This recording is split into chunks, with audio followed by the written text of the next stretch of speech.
Have you ever been texting a guy and you feel so connected, but when you see him in person, it's like that conversation never even happened?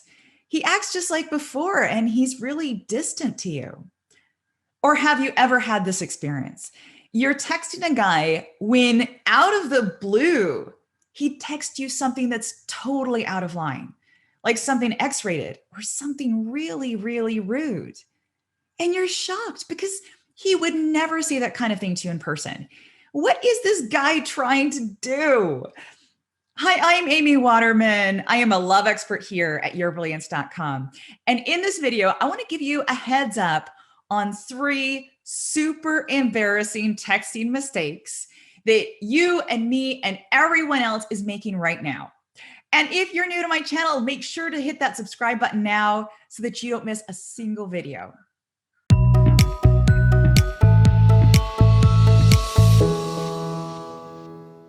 Mistake number 1 is that you believe that what he's saying over text is actually real. So there's a reason guys love texting.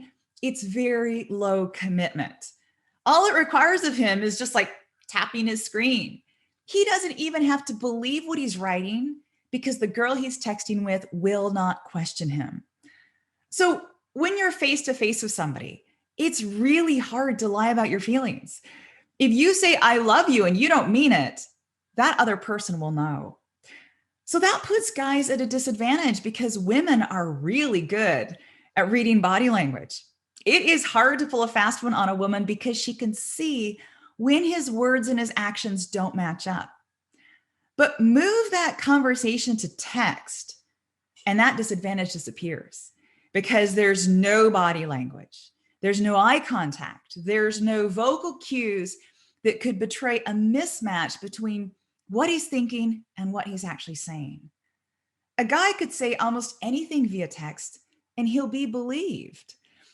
Now, it might seem crazy that we're more likely to believe text on a screen than the words coming out of somebody's mouth. But think about what happens when you read. So when you read a novel, you know it's fiction, but that fictional world seems so real, right? You can see the characters, you can hear them. Your imagination fills in the gaps. The same thing happens when you read a man's texts. So your imagination gets engaged and you can actually hear him saying those words to you. Your mind fills in all the context. You feel like you've had this entire conversation, but actually 90% of it happened in your mind.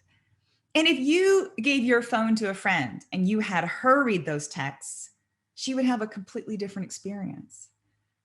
His texts have something else in common with fiction.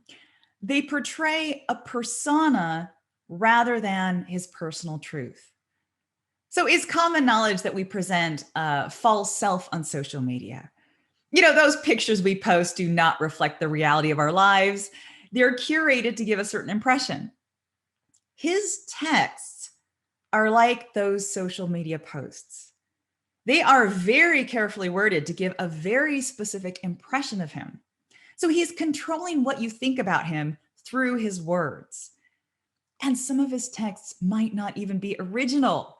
He asks his friends how he should reply to you, or he might even text you these stock phrases that he's heard will flip your attraction switch. Some guys get really, really good at telling women what they want to hear. And he could be texting 4 girls at once and you would never even know.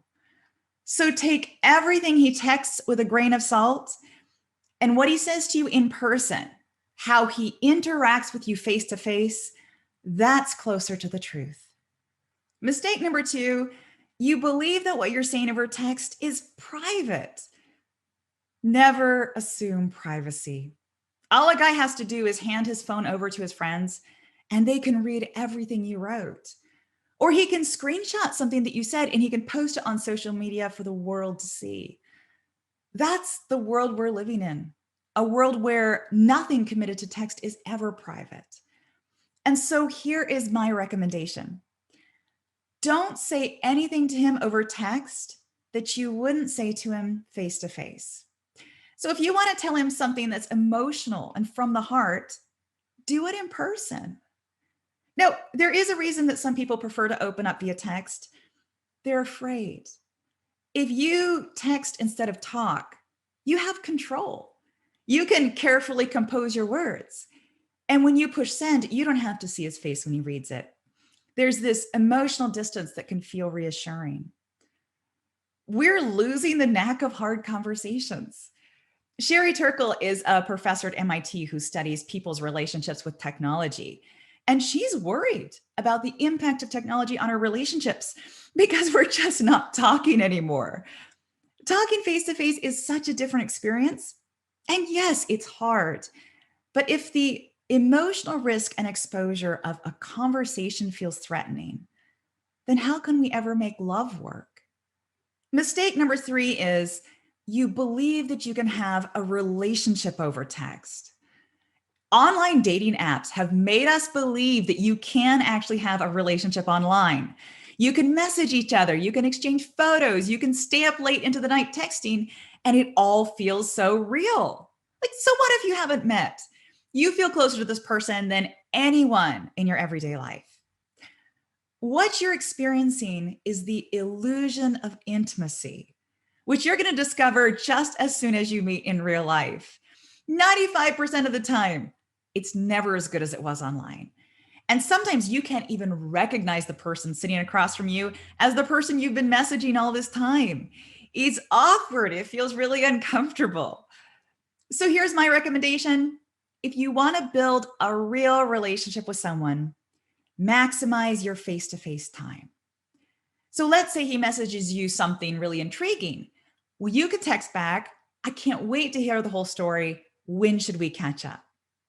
Or let's say he texts you and says, how are you? And you can text back, long story, easier to tell in person. Want to grab a coffee? Relationships are built on time spent together. Your phone can be a great way to stay connected when you can't be together, but at the end of the day, it's just a device. What the heart wants isn't another notification. What the heart wants is him. So have you ever made any of these texting mistakes? And don't you wish more people were talking about this kind of stuff? If you know somebody who might need to hear this, then make sure to share this video. You could save somebody from getting their heart twisted into a knot because they believed a guy's texts over his behavior. Take really good care of yourself, and I will see you next time.